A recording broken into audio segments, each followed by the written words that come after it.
गिरगिटराज गुस्से से पागल हो चुका था।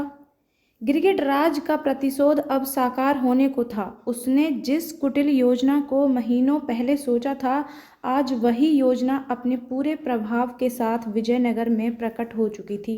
उसका उद्देश्य था कृष्णदेव राय और विजयनगर के लोगों को तबाह करना। उसने एक विशाल लकड़ी का हाथी तैयार किया था जो देखने में बिल्कुल असामान्य था। ये हाथी अब विजयनगर की धरती पर उत्पात मचा रहा था और ये केवल एक रचनात्मक युक्ति नहीं बल्कि गिरगिटराज की सख्त योजना का हिस्सा था। विजयनगर में हर तरफ भगदड़ मची हुई थी। लोग भाग रहे थे, चीख रहे थे, लेकिन कोई भी समझ नहीं पा रहा था कि ये भयावह हाथी अचानक कहाँ से आ गया और इसका उद्देश्य क्या है। तो उधर पंडित रामकृष्ण ने समझा कि ये वही संकट से बचने के लिए कोई न कोई उपाय ढूंढ रहा था। तो उधर पंडित रामकृष्ण ने समझा कि ये वही गिरगिटराज है जिसने विजयनगर को तबाह करने की शपथ ली थी। उसकी ये योजना इतनी खतरनाक थी कि पूरा विजयनगर इस संकट से बचने के लिए कोई न कोई उपाय ढूंढ रहा था। वही महाराज कृष्णदेव राय और उनके दरबारियों को भी इस स्थिति को समझने में मुश्किल हो रही थी। उन्हें नहीं पता था कि ये हाथी अचानक कैसे आ गया। इस पर चर्चा करते हुए पंडित रामकृष्ण ने बताया कि ये वही हाथी है जिसकी एक आंख पत्थर की है और ये गिरगिटराज की योजना का हिस्सा है। पंडित रामकृष्ण ने महाराज कृष्णदेव राय ने पंडित रामकृष्ण पर विश्वास जताया और उनसे ये संकट का हल निकालने को कहा। पंडित रामकृष्ण ने कहा कि ये उनका कर्तव्य है कि वह अपने राज्य और लोगों की रक्षा करें, भले ही इसके लिए उन्हें अपनी जान भी क्यों न देनी पड़े। पंडित रामकृष्ण ने इस स्थिति से निपटने के लिए अपनी पूरी बुद्धिमानी और अनुभव का उपयोग करने का निश्चय किया।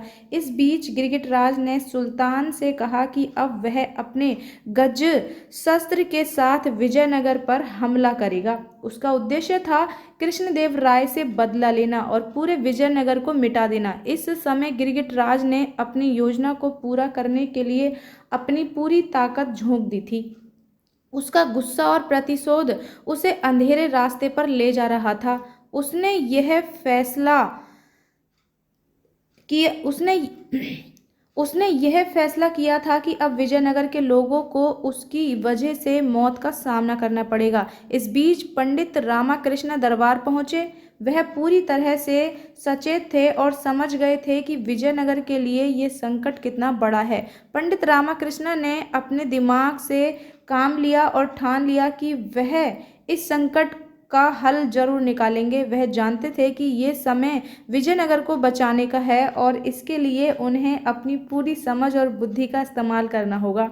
अब पंडित रामकृष्ण और महाराज कृष्णदेव राय दोनों इस संकट से निपटने के लिए एकजुट थे। पंडित रामकृष्ण ने गिरगिटराज की चाल को समझ लिया था, लेकिन अब उनकी सबसे बड़ी चुनौती ये थी कि वह इस संकट से विजयनगर को कैसे बचाएं। वह जानते थे कि यह सिर्फ एक हाथी नहीं बल्कि ये गिरगिटराज की साजिश का हिस्सा है। वह इस समस्या का समाधान ढूंढने के लिए पूरी तरह से तैयार थे। इसी बीच महाराज कृष्णदेव राय ने पंडित रामकृष्ण की बुद्धि पर विश्वास करते हुए उन्हें इस संकट से निपटने के लिए पूरी स्वतंत्रता दी। पंडित रामकृष्ण ने इस संकट से निपटने के लिए पूरी ताकत और धैर्य के साथ काम करना शुरू किया। अब ये देखना था कि वह किस तरह से इस विशाल हाथी और गिरगिटराज की साजिश को नाकामयाब करते हैं। विजयनगर के लोग अब भी डर के साए में ही जी रहे थे, लेकिन पंडित रामकृष्ण की बुद्धिमानी और महाराज कृष्णदेव राय की नेतृत्व क्षमता ने उन्हें उम्मीद दिलाई कि इस संकट से बचने के लिए कोई न कोई रास्ता जरूर मिलेगा। अंत में पंडित रामकृष्ण ने अपनी योजना बनाई और ये तय किया कि वह गिरगिटराज की चाल को नाकामयाब करेंगे।